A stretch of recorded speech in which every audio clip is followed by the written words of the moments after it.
Okay. So we're back at this, and I just opened the Kiski textbook. So it's funny because I just did another, just made a comment that I'm not gonna go on with this, which I'm not. But it's basically uh, just to introduce the concept of quantum counting, because this is something that I discovered while doing the sessions that I definitely want to explore further at the intuitive level. So basically, the idea here is that you kind of take the concept of the phase kickback to another level where you don't do a phase kickback that's taking the global phase of a gate, right? But here, and then kind of kicking it back to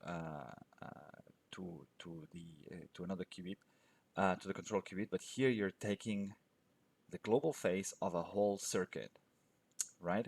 And so that's what I want to try to understand uh, intuitively. So try to build more intuition in this, because um, there is definitely a relationship between the there seems to be a relationship between the number of elements in your superposition uh, that you flag in Grover's algorithm, so to say, in the oracle, and uh, the global phase that the oracle plus the amplitude amplification, so Grover's diffusion operator adds, right? In this relationship, so this part of the textbook explains it from a mathematical standpoint, saying that. So what was that? Wait a second. Where was this explained? Why is it so? I thought zoomed in a little bit more. Uh, Putting it together. So where's the background in these? So the intuition part is not really intuitive, right? So it says in quantum counting, we simply use the quantum phase estimation algorithm to find an eigenvalue of Grover's search iteration. You'll remember that an iteration of Grover's algorithm rotates the state vector by theta in these bases. So S was this is the superposition, right? And this is just the base to make it then orthogonal with W, which is your solution. And so the percentage number of solutions in our search space affects the difference between S and S prima. Yeah. For example, if there are not many solutions, then we'll say very close to S prima, right? And that's true because so that's the same. Let me quickly build up Grover's algorithm, maybe with 3 qubits, right? So another Hadamard gate in here. So if you're basically now just flagging one element, right? So you're kind of close to this is not so much different than the equal superposition that starts with that's seated with 000. So that makes sense. It turns out that the eigenvalues of the Grover iterator are these, and so that's kind of what sucks, because that's not intuitive. Good job. Really good job. And we can extract this in quantum phase estimation. Yeah, okay, cool. Now this is what I want to dive into. So why are these eigenvalues related to the angle, right? But let's forget about the angle for the moment. Let's think in terms of the global phase. And so we know that gates have sometimes they add a global phase, right? For example, here there's a global phase of 90 degrees I, right? So we know that the global phases do not like affect at all the system if they are applied at a system level. And so you don't really shouldn't notice any difference. But if they're applied at a local level, this means, for example, how could we exactly? So let me open another circuit. So, because I just read another, maybe we could take a look at the new section in the textbook that's about phase kickback. That's not a bad idea. That would be an interesting thing if they would, if this chapter would cover more than just the phase kickback on gates. But the idea here is if you do these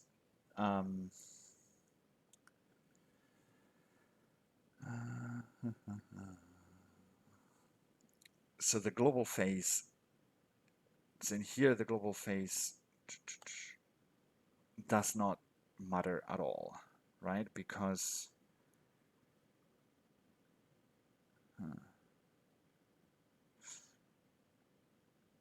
why though?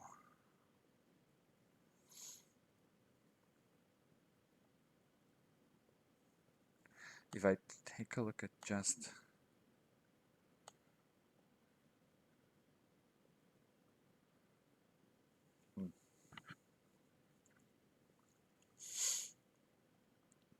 the same global phase is added by the Hadamard gate,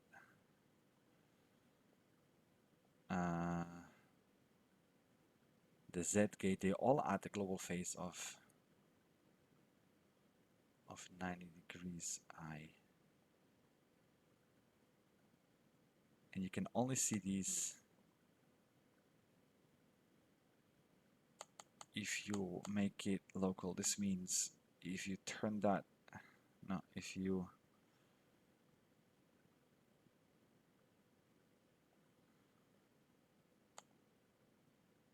how was that like this? Like that.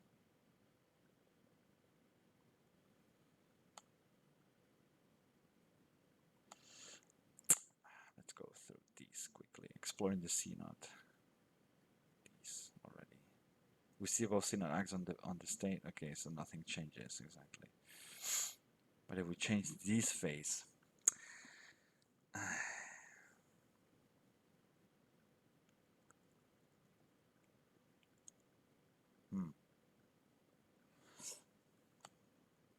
because sometimes the phase kickback is defined. This is going to turn into a phase kickback deep dive.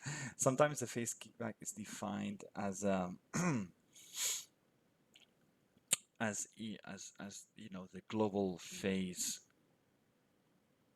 The global phase of the gate is kicked back to the control qubit if and only if the qubit in here is the one that is affected by this global phase, right? And that's what also some people call the Eigenvector, I think. Exactly. And the eigenvector, if I'm connecting some of the dots, in the eigenvector of a gate is, or the eigenstate, sorry, of a gate, it will be the state that's completely not affected by the gate itself. Because, yeah, okay, because this means the only effect the gate has on that state is the global phase. And for the NOT gate is the Hadamard, is a plus state, for example, right? The plus state is a state that the NOT gate does not affect, because if you've got like a 1 plus 0 and you apply a NOT gate, then you get 0 plus 1, right? So that's there's just a global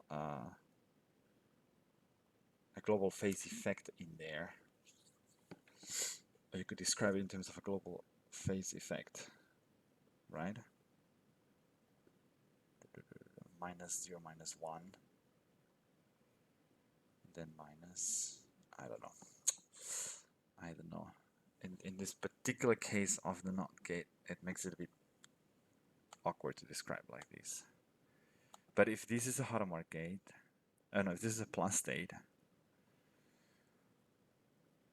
and this is a 1, no, but that's not the effect that I want to have.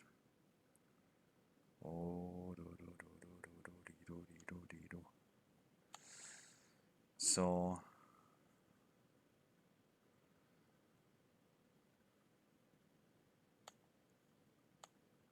it's the minus state. But then I was wrong.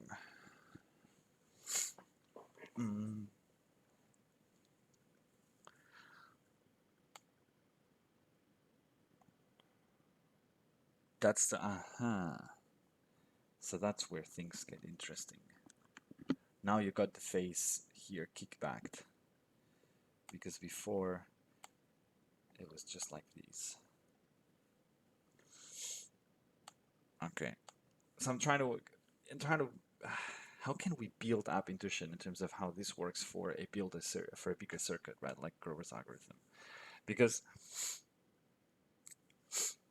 so if you do this, right, so you've got that part in here, and then that's your oracle, and then you basically apply amplitude amplification, and so you go and you do these.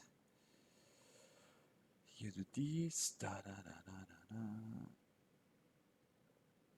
and you end up with that final state where you've got the element that you flagged here, the 110, right?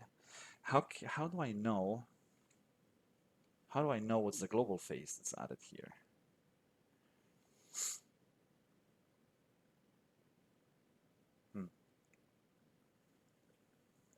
Because intuitively speaking, if I don't do the oracle, right? If I just do this, right? If you pay attention, actually, there is a global phase of 180 degrees, right? Like everything here is, all the qubits have got a phase of, like if I compare this to the example, so if I take a look at the Bloch spheres here at the very beginning, right? Because this is just so this is just this initial state preparation. Then we are not flagging anything, so we don't have an oracle. The oracle is empty, and then we have amplitude amplification, right? So what? No, wait. There's no phase kickback in here anywhere. Oh, sorry. Of course, no phase kickback. Let's pack that into a gate first. Make a gate. We'll call it the Grover operator with no oracle. Go no. Clean circuit. And if I do this, let me clean up the screen. What?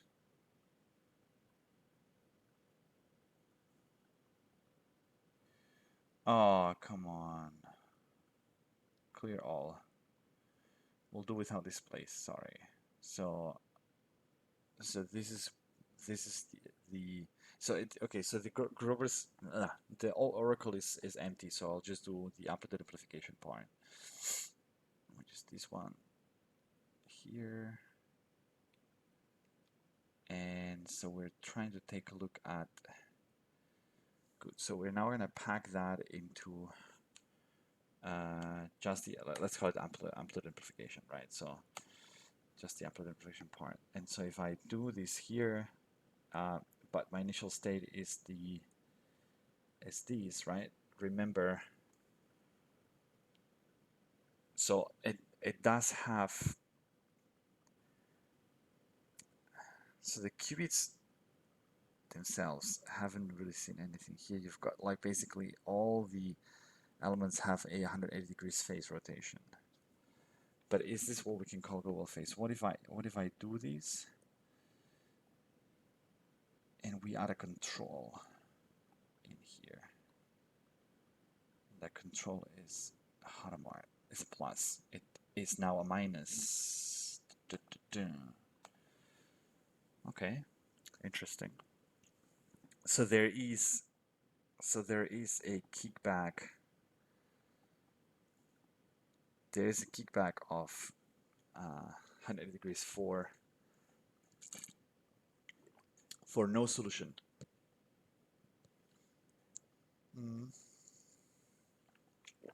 So if I keep adding these, then it keeps rotating. Interesting. So now, now it's really interesting. Now let's see if we can find. So now let's package another gate.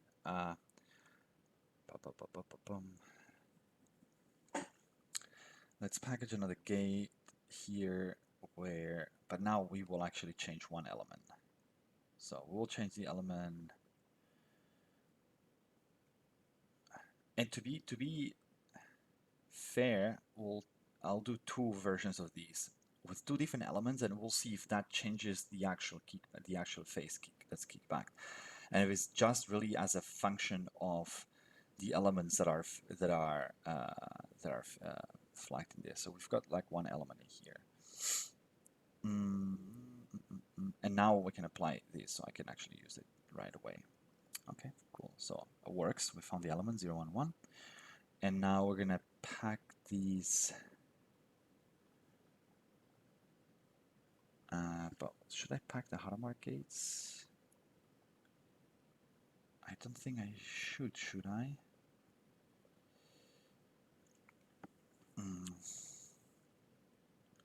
Isn't it that the Hadamard gates, right, is a state preparation?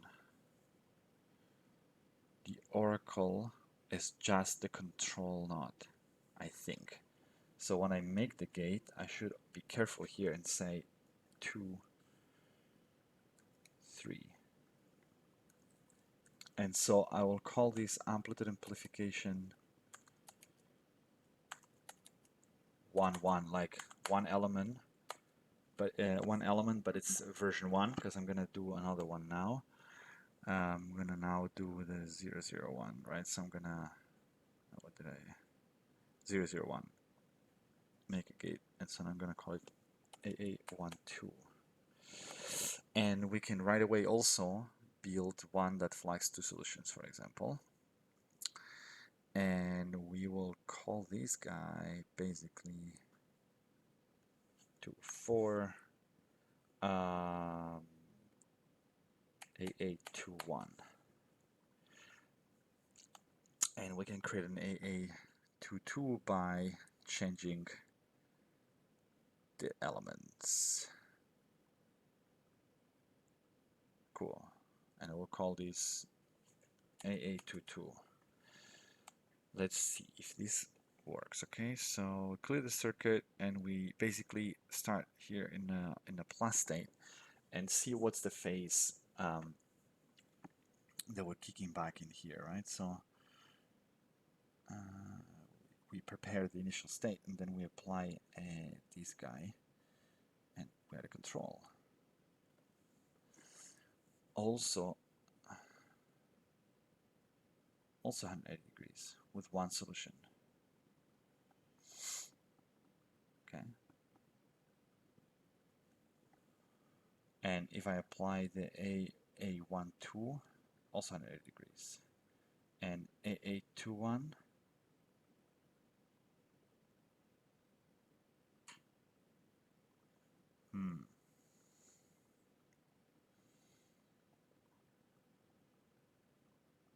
I'm not sure. Let's take a look at how they do it here. Do they include the layer of Hadamards at the beginning in the G box, like the Gerber iteration?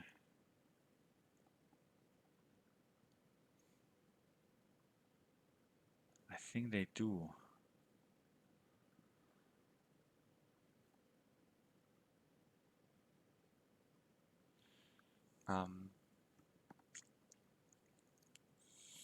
So what do they do here? They do first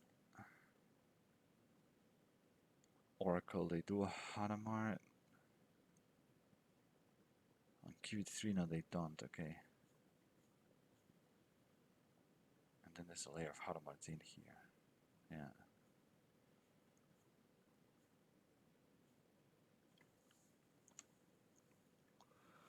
Huh.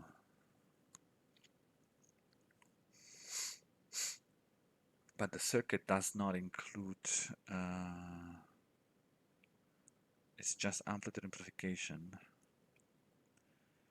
Diffusion operator, okay, the Oracle, diffusion operator is not the Oracle. I thought that was. So what is this? A Hadamard on Qt3, then a multi-controller X. in the quantum register.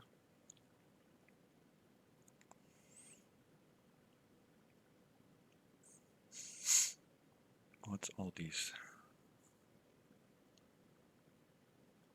516 solutions. Okay, but it's not. Yeah. So, but then.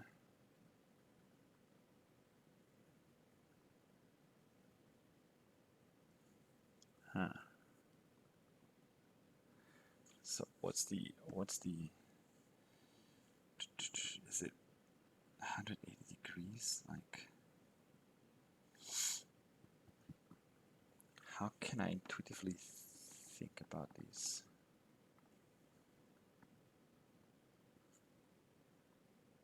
Blocks here.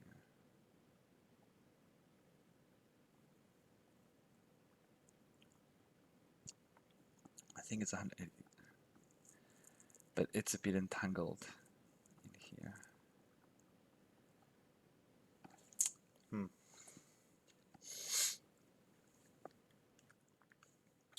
Okay, so that's definitely.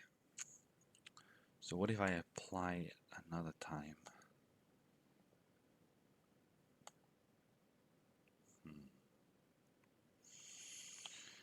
Then the relative phase of this guy here, it seems like we're not kicking anything back.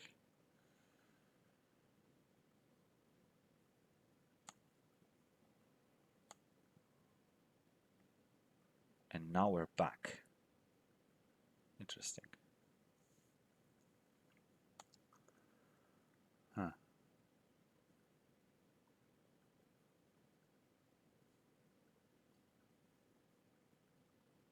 And now we're back.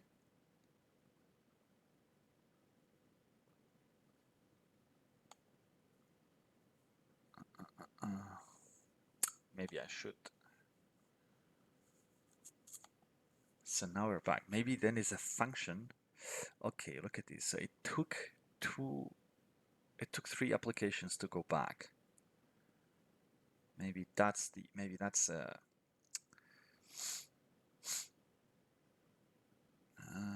there is something there, intuitively speaking. This phase is kicked back and piles up until you get 3, and then so you apply 2 and then you're back at square 1, and we've got exactly 2 elements flagged. Okay. What happens if we? So that what does this hold for this one as well?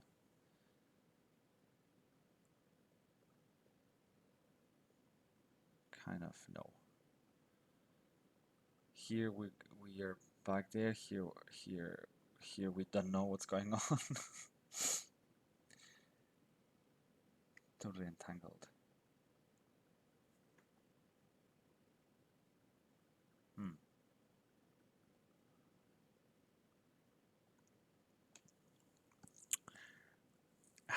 How can we even know this with Quirk, honestly?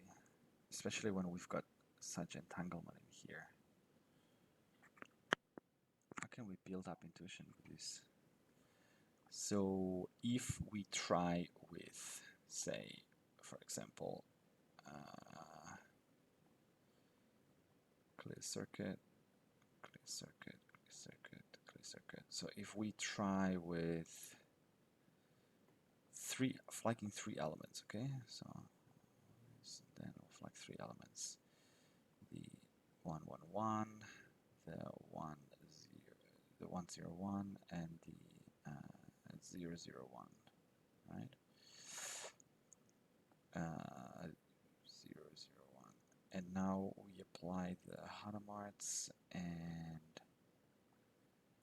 we apply the knots, we apply the multi-control Z, and we apply knots again, and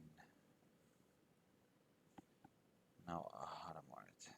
And here we go, the 3 elements. So if I make a gate out of this, and I call it, okay, so like these, now call it AA31.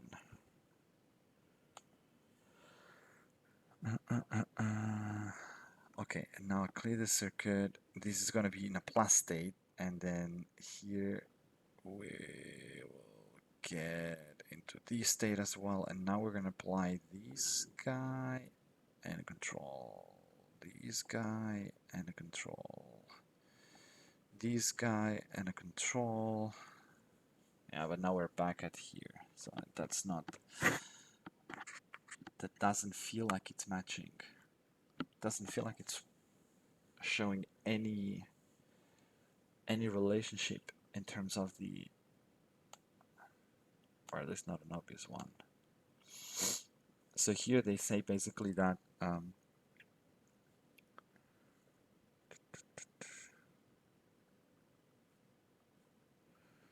I know it's not a direct relationship, right? I mean, that's at least what's explained in here, is that it's this angle theta that's the eigen value of the operator.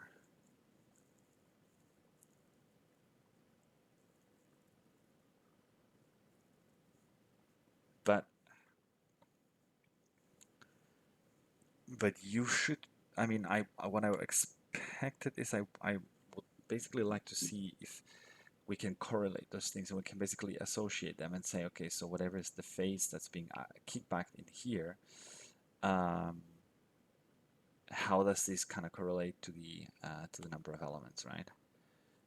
Intuitively, without actually reasoning it the way that they do here. The controlled Grover iteration.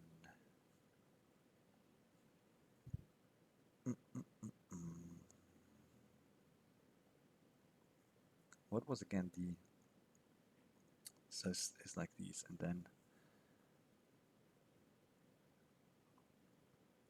as a result of the output of, and then with QPE will be a superposition of the two phases, and we measure the register, will obtain one of these two values. We can then use some simple math to get our estimate of M.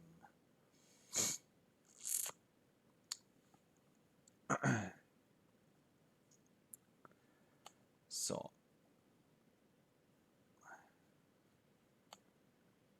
this phase kickback here. Now, one thing I could do is, first of all, recap these, and second of all, search for some other resources in terms of quantum counting. See what can we find that explains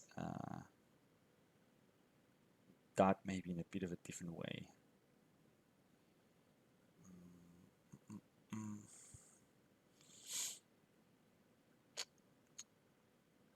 When there's no element, so when there's no element flag, it's, you've got like an 180 degrees phase, right? When you've got some elements flag, then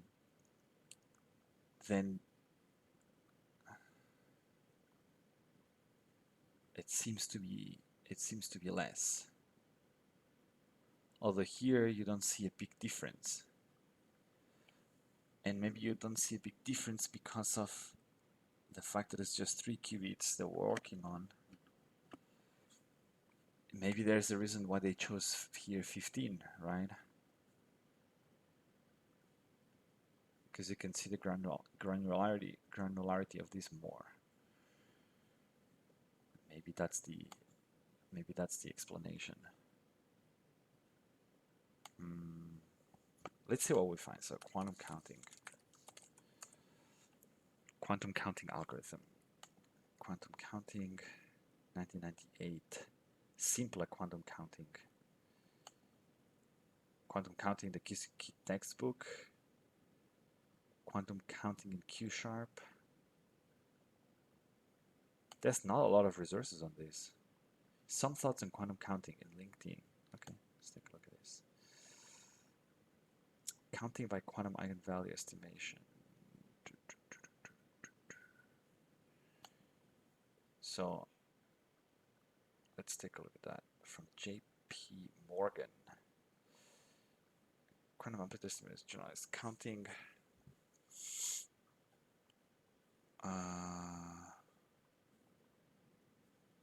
Slightly different perspective on the. Okay, let's take a look at this. Maybe this is going to be helpful. So The quantum counting algorithm gives an exact count of the outputs of a quantum computation that satisfy a given criteria. It provides a quantum advantage in cases when the best one can do classically is an exhaustive check, similar to a table scanning database. The references I found most useful in the subject are Michael Mosca's paper, Quantum Amplitude Estimation and Amplification, Quantum Searching, Counting, and Amplitude Amplification by Eigenvector Analysis. After experimenting with quantum computing for some time, here are a couple of insights that I can share with people who are interested in understanding and using this algorithm. Some interesting resources in here. So quantum amplification, generalized counting. The amplitude estimation algorithm estimates the probability associated to a certain event. A set of the amplitude estimation. What is amplitude estimation? Is it QPE? Because if so, yeah, it's kind of generalized counting, right? I mean, you're encoding, you're kind of counting the times that something that the phase cycles around. The fact that a finite number of qubits will allow. Sometimes quantum counting refers specifically to the case when the prepared quantum state is just the equal superposition of the basis states. So the count. What is quantum amplitude estimation? Is it just another name for QPE, or because it's quantum phase estimation, quantum amplitude estimation, quantum amplitude amplification and estimation? Or this is amplitude amplification estimation. So that's an actual paper. Consider a Boolean function that partitions set x between its good and bad elements, where x is good if it is one bad otherwise. Consider also the quantum algorithm A such that it's a quantum superposition of the elements of x, and let A denote the probability that a good element is produced. It's measured. Repeat the process of running A, measuring the output using check the validity of the result. We shall expect to repeat. That's an average before solution is found. Amplitude amplification is a process that allows to find a good x after expect number of applications of A, and its inverse, which is proportional to this, assuming no measurements. This is a generalization of Grover's searching algorithm in which A was restricted to producing an equal superposition of all members of X, and we had a promise that a single X existed such that this. Our algorithm works whether or not the value of A is known ahead of time. In case the value is known, we can find a good X after a number of applications. We show that this quadratic speedup can also be obtained for a large family of search problems for which good classical heuristics exist. Finally, combining different Grovers ensures quantum algorithms to perform amplitude estimation, a process that allows to estimate the value of A. We apply amplitude estimation to the problem of approximate counting. So, amplitude estimation. Maybe they refer to the fact that you've got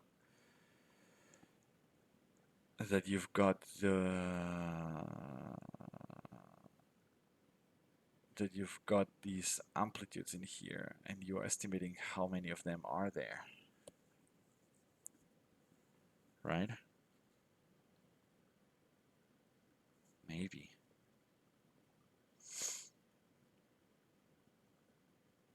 Huh.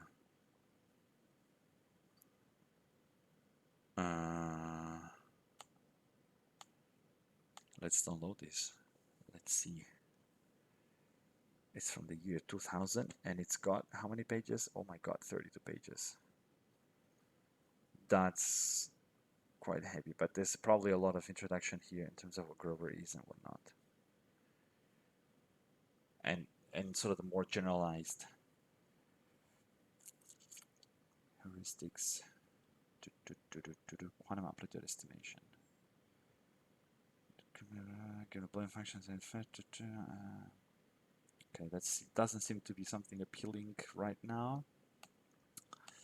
Some thoughts here. Anyway, the amplitude estimation algorithm estimates the probability associated to a certain event after an encoding operator prepares a quantum state of interest. The word estimation estimates the probability associated to a certain event. Okay, so it estimates the probability of measuring some of those elements? Is that what you're saying, that that algorithm estimates this probability, for example, 28%? Is it what you're saying? The word estimation, yeah. Sometimes quantum counting refers specifically to the case when the prepared state is just the equal superposition of the basis states. So the count applies to binary strings satisfying the given criterion. This is why the first paper mentioned above, quantum counting is presented as a special case of amplitude estimation. With amplitude estimation, we can count the number of possible outputs that satisfy a criterion. They also have a non-zero. They also have a non-zero amplitude. Amplitude estimation, we can count the number of possible outputs that satisfy a criterion. For example, they have a non-zero amplitude. Amplitude estimation. That's what I. Okay, so that's what I was saying. Okay, so amplitude estimation allows weights for each possible output, though, so it is more general. Okay. What gets lost in the amplitude estimation name is that the non-zero amplitudes can be counted. Michel's 999 paper, 998 paper is about counting only, and that proved the most useful when tackling the implementation. Okay, so slightly more different perspective on the implementation. The AA algorithm depends on an encoding operator that prepares a quantum state of interest and a so-called oracle that recognizes a state satisfying a criterion and multiplies their probability amplitudes by -1. The inverse of the operator A is also needed to unprepare the state by removing the changes made by A. Typically, the implementation is presented as a sequence of steps. Prepare the state of interest by applying the operator A. Repeat the sequence a number of times. Unprepare the state of interest by applying the inverse of A. Apply the oracle. Prepare the state of interest by applying the operator A. Apply the diffusion operator that multiplies the zero basis state by -1. While implementing various instances of the algorithm for counting where the operator A assigns equal magnitude amplitudes to all outputs, it became clear that the last application of A was not needed. Moreover, the sequence of 3 steps. Prepare the state of interest, apply the oracle, and prepare the state of interest by applying the inverse of A.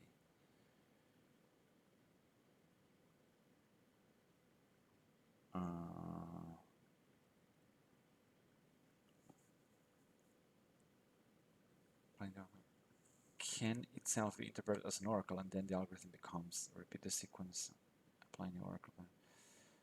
It's this is written in a really abstract way. It is in fact just a global iterator for the new oracle. This implementation has worked for many examples I have looked at. State preparation, the original oracle, and the state restoration. Amplitude estimation was actually formulated with the requirement that the operator A sets a particular qubit to 1 for the outputs of interest, which means the oracle is implicit in the operator. Example, the subset sum problem.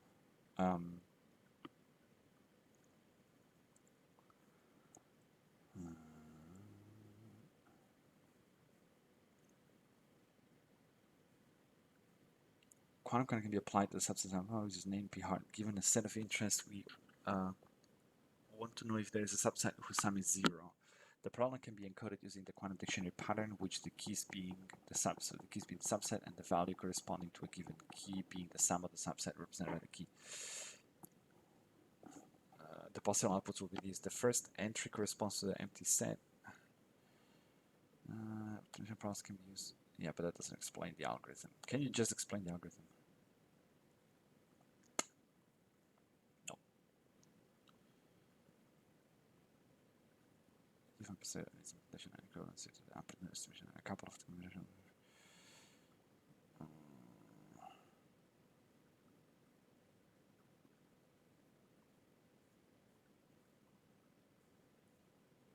Okay, so that didn't really tell me anything so far.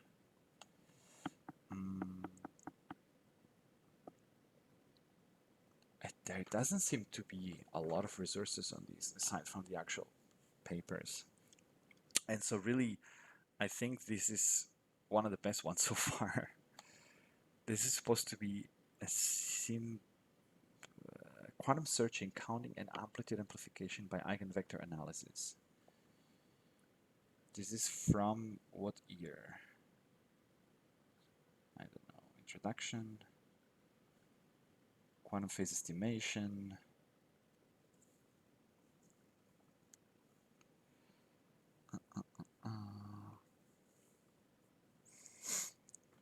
Quantum phase estimation, the Grover-E trade and its properties.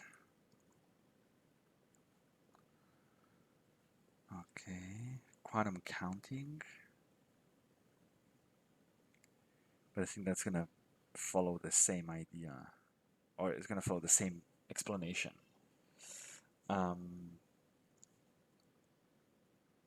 Studying the state and apply G to the state K times to produce these, the number of... Yeah, I feel... Okay, that's something to take a look at in the next video, I guess. Yep, quantum counting algorithm. So what the Wikipedia says, it's basically the same. It's a control. Okay, Grover, and then QFT inverse.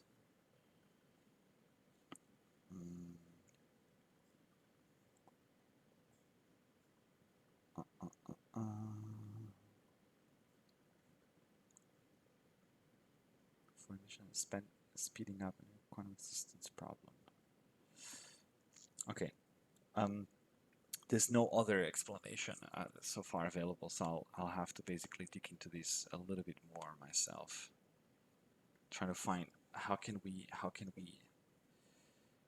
I read? So how can I? Damn it! How can I take a look at the phase that's being kicked in here, right?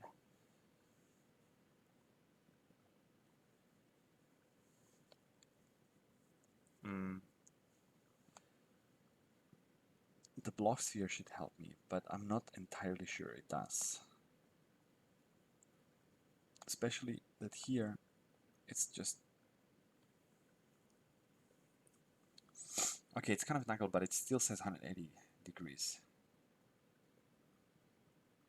But I don't know if that maps to the phase, honestly. Like if I apply a Hadamard gate, okay, it kind of goes a little bit to one.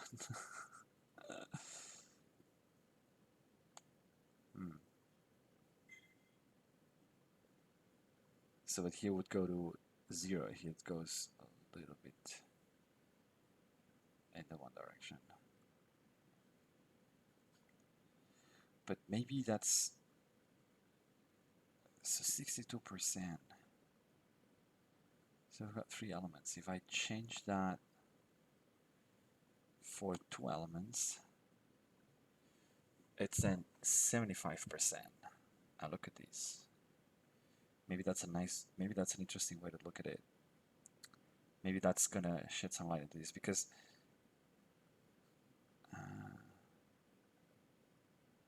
basically the proportion, that's a way to read the phase, right? Because the proportion of phase will always mean translating to a proportion of 1 in your computational basis. So this is basically, so if we take a look just at the 1, 1, right? Then it just goes 87. Okay, so if there's 1 element, we've got 87.5%. If we've got 2 elements, we've got basically, oh no, sorry, 2 elements, we've got basically 75%. 75% chances of being 1. If we have 3 elements, then we've got 62.5%.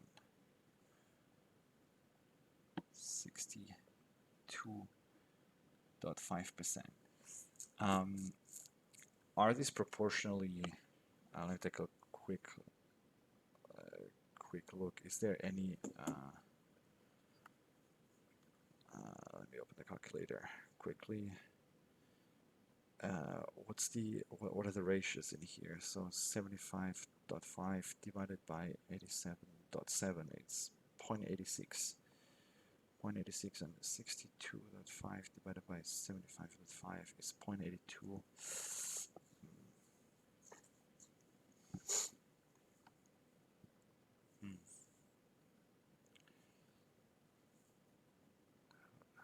The more the solutions, the lower is the probability. And I guess at some point, so what if I do what if I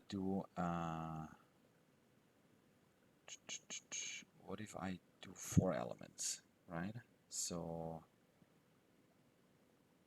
let me see, maybe I can just build it here and then not reset the whole circuit. So if I do, for example, 4 elements, right, I'll do this. I will do, so let's put the z's in here and make all the different possible combinations. So these, and these, right? And then we apply basically amplitude amplification. And so now I'm gonna make a gate, and I'm gonna say I want basically 4, 5, and here I want 2. So I want this part, and I'll call it AA41. So that's 4 elements. Good. And now I'll get rid of these in here.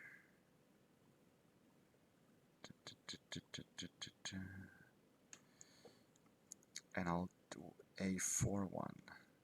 Bam. And now you're exactly at the 50-50%. Okay, good.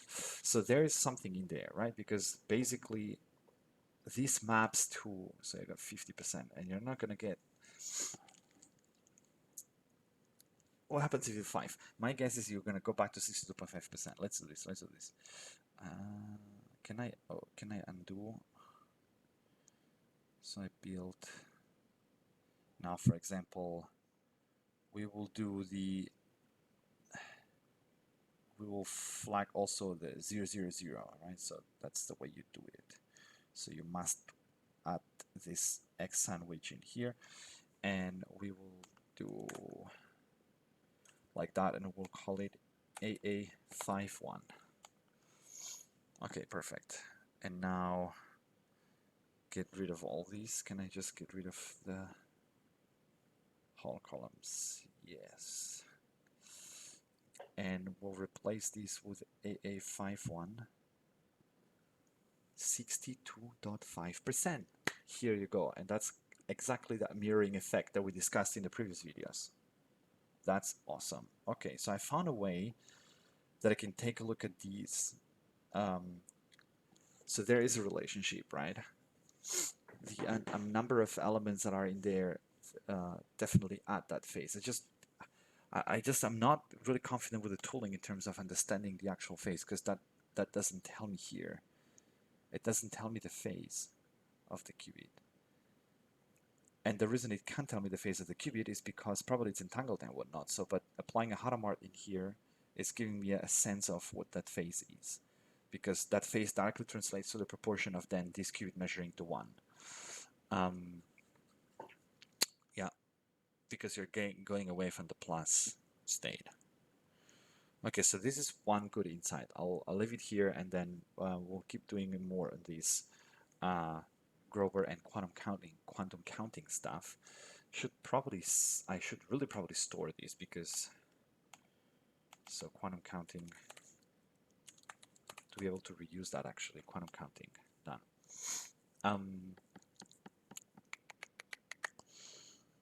Yeah. So there's a proportion to this, and then if this means that we, that's kind of then the reason that's basically an indicator that you could use quantum phase estimation to kind of estimate that number 2. But we'll try to see how would we figure that out. How would we get to that number 2 by estimating kind of these, right? and why and why does this happen at all? I mean, why is this phase being added? How could I see that? Like that's my ultimate goal with all these intuition videos is how could I see those things come? Like how would I think about these? Like if I have the Grover's circuit, and then it's like, okay, so is this adding a global phase somehow? And why is that global phase related to the elements that are flipped? Why? That's what I want to figure out. Good. Yeah, I think we can leave this one here for now. That's perfect. So